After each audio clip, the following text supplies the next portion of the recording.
quand on parle de Congo, on voit directement Congo, il y a Singwe, Bongefezo, Ngalano, ya Sika.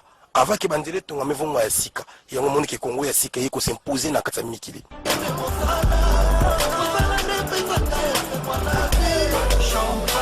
Congo ya Sika, c'est super. J'adore le Congo. Maurice Premier. Babi moi mon balé papa oh tonton oh ba kombo nyoso na pesa ye ndeka na lobaka Maurice Premier Congo ba Congo zango babi Congo ya sika.com Congo ya sika ya Maurice Premier.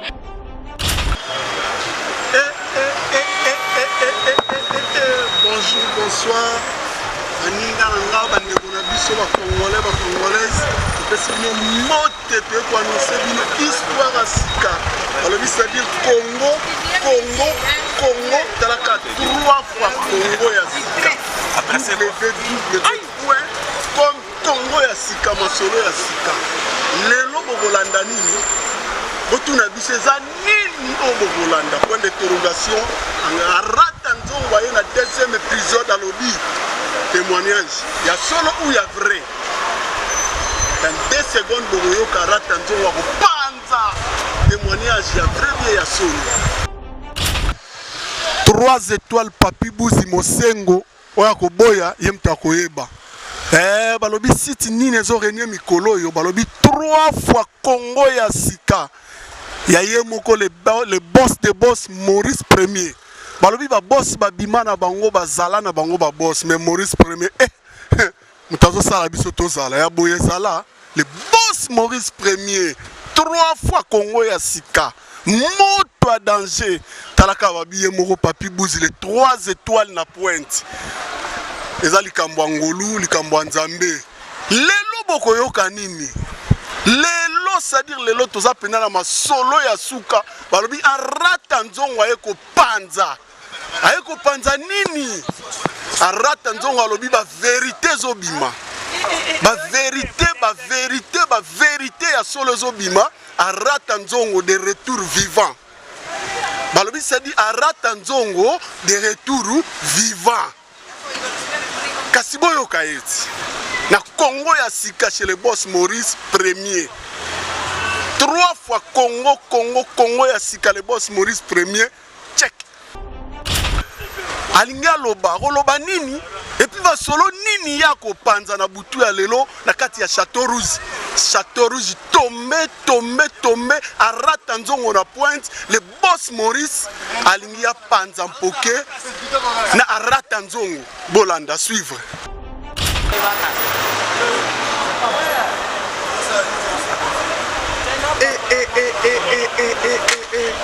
Congo ya Sika avec votre boss Diego Kao de la presse congolaise Nakati, il y a Château Rouge.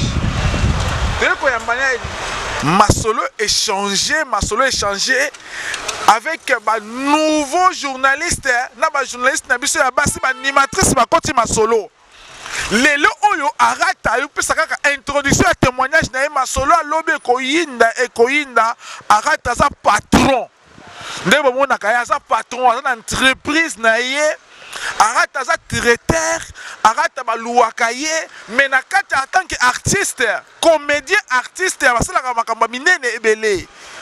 Alors alobi Maurice Premier na mabele oyo follow bela. Na ye masolo koyamba arata nzongo akende sango masolo esalema na ndenge alisekite. Alors arata nzongo ayeko pese la biso maka ressuscité. Pamboli na nzambe na likolo ndenge ezalaka kaka tozali na site na biso ya Sika na Congo oyo boyebi Congo ya Sika tozali na mingi te ya koloba bafani oyo nyonso botalaka nga au début de la fin de l'année pona gila arata nzongo bomona ngai te nazali na ba nouvelle mingi ya kopesa bino tozali na PDG Maurice Premier tozali à côté les grands réalisateurs Papi Bouzi, Nengezali Bouzi, bouger na bouger, donc deux fois te, Nazali na bino na témoignage o ezali trop touchable, o eko sepeseno, bafan nangai toleka. Arata nzongo Arata Nzongo aya na témoignage. Arata Nzongo balingaki baleka ye menzoka nde a sauté bougie. Arata Nzongo suka na masolo lobi eza evene. Arata Nzongo ressuscité. Arata Nzongo ressuscité. Arata Nzongo aza na témoignage. Arata Nzongo aye na entreprise na ye bakomi ko louer ye yo lambaka oza na mariage oza na fête. Arata Nzongo ye yo. Arata Nzongo aya ko nose événement ya lobby sorti album balobi ke sorti album awaka son fo. Arata Nzongo a signé Château Rouge eza ya koinda. Château Rouge eza ya koinda lobby bokomona événement sorti album ya Weranson poto fêter na yango. Arata Nzongo pesa moi témoignage parce que lobby bakolanda yo awa na kata Château Rouge. Toleka les grands réalisateurs yo moko ozali wana na kati ya Congo ya sika na papi buzi ndenge tozali koloba na kati ya site na biso ezui tozali na système ya ba pasteur o nyonso ba soutenir ngai na fin de l'année oyo po nazaki na koma nazalaki na ba malade ebele o elimwe na nguya na Nzambe na ko remercier nanu ya liboso pasteur Francis Lola merci côté ozali na ko remercier pasteur Mvoa Tunzaluti côté ozali merci beaucoup na ko remercier aussi pasteur Koutino osambelaki po na ngai mapamboli ebele côté ozali toleka na Congo asika ezui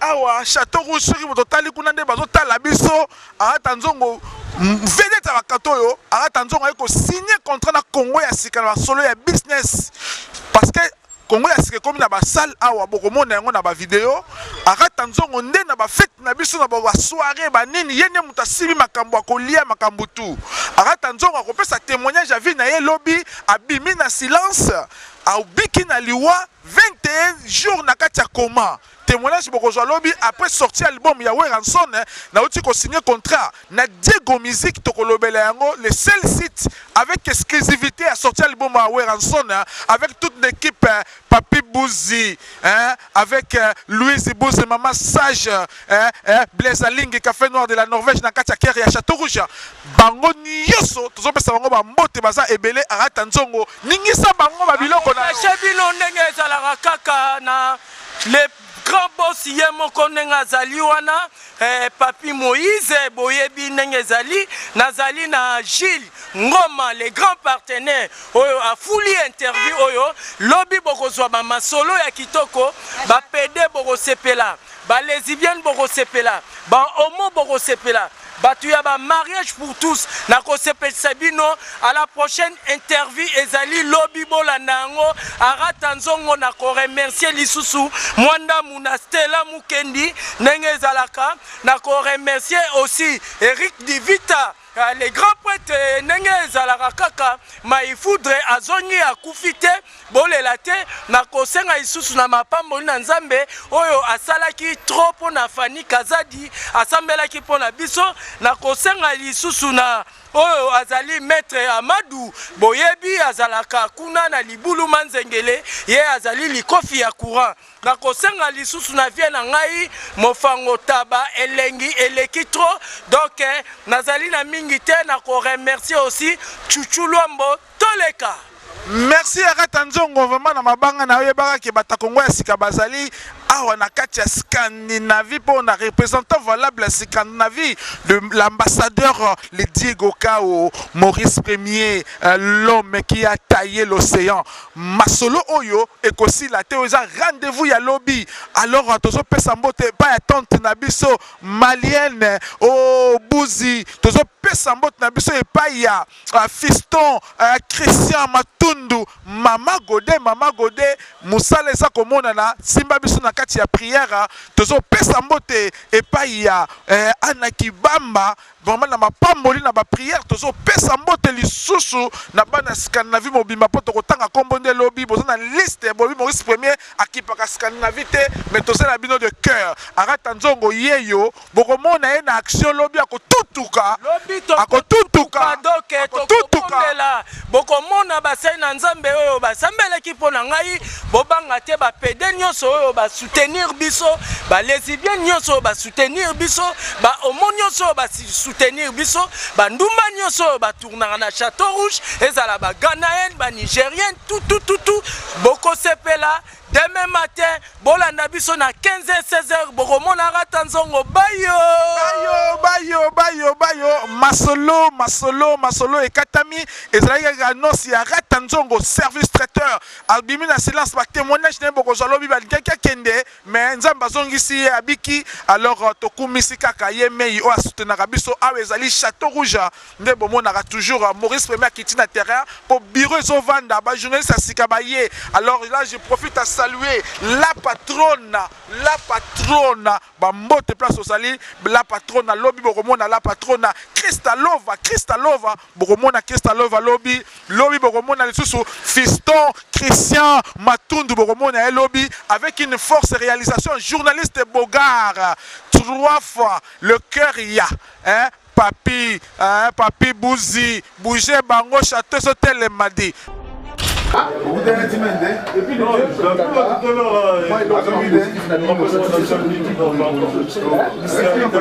avec comment elle s'est reconnue, ma soeur bien, éviter Bino, inviter ma journaliste Mitakala, discipline, police de la presse.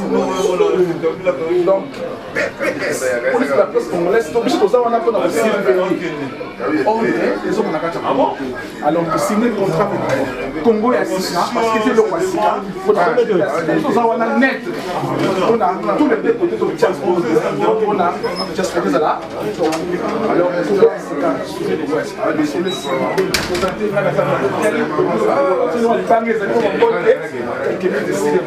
a